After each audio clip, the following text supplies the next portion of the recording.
উনি নিজের ইচ্ছা থেকে বলেন আলু পেঁয়াজের দাম কেজিতে 35 টাকা বেড়ে গেছে, উনাকে আলু মন্ত্রী বানিয়ে দেওয়া, আলু ব্যবসায়ী বানিয়ে দেওয়া হোক। একটাই কথা, দাবি এক, দফা এক, স্বরাষ্ট্র উপদেষ্টা জাহাঙ্গীর আলমের পদত্যাগ। উনাকে আলু মন্ত্রী বানিয়ে দেওয়া, আলু ব্যবসায়ী বানিয়ে দেওয়া হোক। তাকে আইন শৃঙ্খলার উপর প্রশ্ন করেছে, সামনে জাতীয় নির্বাচন, আইন শৃঙ্খলার কিরকম কি, উনি সেটা না বলে বাণিজ্য উপদেষ্টার প্রশ্ন এখানে করা হয় নাই। উনি নিজের ইচ্ছা থেকে বলেন আলু পেঁয়াজের দাম কেজিতে 35 টাকা বেড়ে গেছে। আজ 4 দিন হয়ে গেল, উনার লজ্জা নাই, উনার শরম নাই, ওনার কোনো দক্ষতা নাই, যে খুনিদেরকে গ্রেফতার করতে এখনো সক্ষম হয় নাই। বাংলাদেশ একটা এখন অপদার্থদের দেশ হয়ে গেছে। এটা উগান্ডা, রুয়ান্ডা আর এই সোমালিয়ার মতন একটা দেশ হয়ে গেছে। তাই আমি সরকারকে বলবো, এরকম অপদার্থ একজন ব্যক্তিকে স্বরাষ্ট্র পদ থেকে বাতিল করে উনাকে কারণ বাজারের আলু ব্যবসায়ী পদে নিয়োগ দেওয়া হোক। তাই আমি বলবো, উনার এই পদে থাকার আর কোনো অধিকার নাই। উনি যত তাড়াতাড়ি পদত্যাগ করে ততই জাতির মঙ্গল, ততই রাষ্ট্রের মঙ্গল।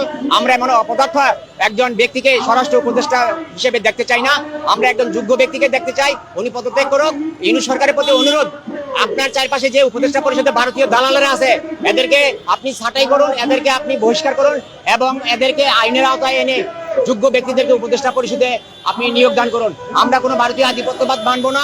আমরা কোনো ভারতীয় রাজাকার এবং ভারতীয় দালাল এবং ভারতীয় রয়ের এজেন্টকে উপদেষ্টা পরিষদে দেখতে চাই না।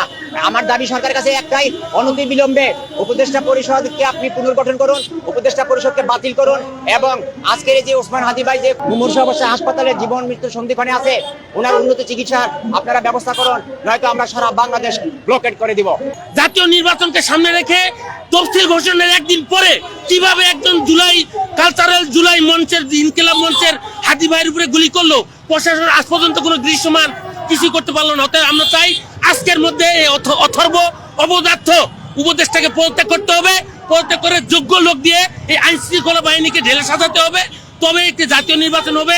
আজকে সারা দেশের প্রার্থীগণ ভয়ে ভিতর শঙ্কিত হয়ে গেছে।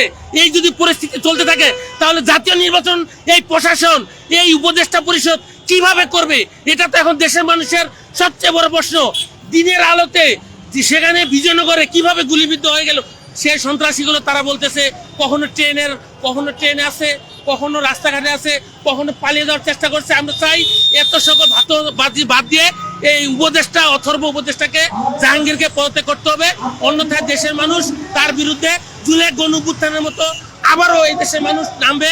জুলাই যে অসংখ্য শাহাদাতের বিনিময়ে যখন জুলাই অর্জন করেছে এই দেশের মানুষ, ছাত্র জনতা, আর কখনো এই জুলাই হারিয়ে যাবে না ইনশাল্লাহ।